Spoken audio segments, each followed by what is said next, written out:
আসসালামু আলাইকুম। আশা করি সকলে ভালো আছেন।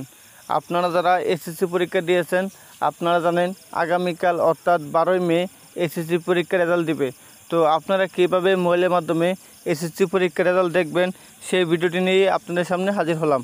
তো আমার এই ভিডিওটি আপনারা সম্পূর্ণ দেখলেই এসএসসি পরীক্ষার রেজাল্ট মোবাইলের মাধ্যমে খুব সহজে দেখতে পারবেন। তো চলুন বেশি কথা না বলে মূল ভিডিও শুরু করি। মোবাইল হোম স্ক্রিনে আসার পর চলে যাবেন আপনারা আপনাদের গুগল প্লে স্টোরে। গুগল প্লে স্টোরে আসার পর এখানে সার্চ করবেন এসএসসি রেজাল্ট লিখে। এসএসসি রেজাল্ট 2024 লিখে সার্চ করবেন। করার পর আপনারা প্রথমে একটি অ্যাপ্লিকেশন পাবেন, এই অ্যাপ্লিকেশনটি ইনস্টল করে নেবেন। আমি আপনাদের দেখানোর সুবিধার্থে অ্যাপ্লিকেশনটি আগে ইনস্টল করে নিয়েছি। তো অ্যাপ্লিকেশনটি ইনস্টল করার পর এখান থেকে আপনারা ওপেন করে নেবেন। ওপেন করার পর দেখতে পাচ্ছেন এখানে এসএসসি রেজাল্ট, এখানে ক্লিক করবেন। এসএসসি রেজাল্টে ক্লিক করার পর এখানে কেন্দ্রীয় সার্ভারে ক্লিক করবেন। কেন্দ্রীয় সার্ভারে ক্লিক করার পর এখান থেকে আপনারা টেলিটক সার্ভার নাম্বার 2 এখানে ক্লিক করবেন। এখানে ক্লিক করার পর আপনাদের সামনে এরকম একটি ইন্টারফেস আসবে। আসার পর এখান থেকে আপনারা একটু জুম করে নেবেন আপনাদের বোঝার সুবিধার্থে। জুম করার পর এখান থেকে দেখতে পাচ্ছেন এক্সামিনেশন, এখান থেকে আপনারা এক্সামিনেশন দিয়ে নেবেন। তো আপনারা যেহেতু এসএসসি পরীক্ষা দিয়েছেন আপনারা এসএসসি দিয়ে নেবেন। আপনারা যে পরীক্ষা দেখতে চাচ্ছেন সেটা দিয়ে নেবেন। আমি এখানে এসএসসি নিয়ে নিচ্ছি। এসএসসি দেওয়ার পর এখান থেকে ইয়ার দিবেন, ইয়ার সিলেক্ট করবেন। যেহেতু 2024 সাল আপনারা সবাই পরীক্ষা দিয়েছেন সেহেতু আপনারা এখানে 2024 সাল সিলেক্ট করে দিবেন। 2024 সাল সিলেক্ট করার পর এখান থেকে দেখতে পাচ্ছেন বুট নাম্বার, তো বুটের নাম এখানে সিলেক্ট অনেক ক্লিক করবেন। ক্লিক করার পর আপনারা এখানে অনেকগুলো বুট দেখতে পাচ্ছেন। তো আপনারা যেই বুটের অধীনে পরীক্ষা দিয়েছেন আপনারা সেই বুটটি এখানে সিলেক্ট করে নেবেন।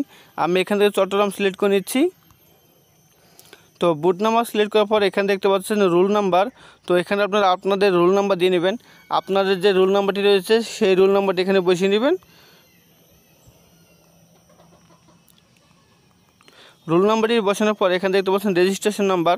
তো এখানে আপনারা আপনাদের রেজিস্ট্রেশন নাম্বারটি দিয়ে নেবেন। তো আমি আমার রেজিস্ট্রেশন নাম্বারটি দিয়ে নিচ্ছি। আপনারা আপনাদের যে রেজিস্ট্রেশন নাম্বারটি রয়েছে সেই রেজিস্ট্রেশন নাম্বারটি এখানে দিবেন।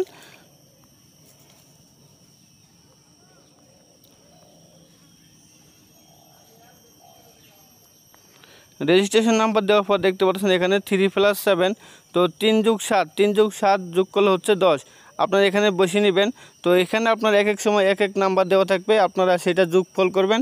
আপনার যোগফল যত হবে তত এখানে বসিয়ে নেবেন। তো আমি এখানে যোগফল বসিয়ে নিচ্ছি।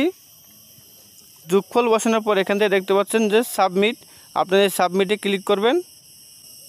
সাবমিটে ক্লিক করার পর আপনারা আপনার রেজাল্টটি দেখতে পারবেন। তো খুব সুন্দর করে আপনার রেজাল্টটি দেওয়া আছে, আপনি পাস না ফেল, আপনার জিপিএ কত, এরপর আপনি কোন বিষয়ে কী পেয়েছেন সব কিছু এখানে দেওয়া আছে এবং আপনার স্কুলের নাম দেওয়া আছে। তো এখানে আপনার সব কিছু দেওয়া আছে। তো আপনি এটি যদি এখন কেটে দেন তো চলে যাবে। তো এটি সেভ করার জন্য আপনি এখানে সেভ বাটনে ক্লিক করবেন। তো সেভ বাটনে ক্লিক করবেন। আর সেভ বাটনে ক্লিক করলে এটা আপনি সবসময় দেখতে পারবেন বা যে কাউকে দেখাতে পারবেন। আর যদি আপনি সেভ না করেন তাহলে এটি চলে যাবে। তো সেভ করার জন্য আপনি এখান থেকে পিডিএফ যে লেখাটা আছে এখানে ক্লিক করবেন। পিডিএফ লেখাতে ক্লিক করার পর এখান থেকে দেখতে পাচ্ছেন যে সেভ, এখানে ক্লিক করবেন। এখানে ক্লিক করার সাথে সাথেই আপনার ফাইলটি খুব সুন্দরভাবে সেভ হয়ে যাবে। তো সেভ হওয়ার পর আপনি যে কোনো মুহূর্তে চাইলে এটি আপনি দেখতে পারবেন।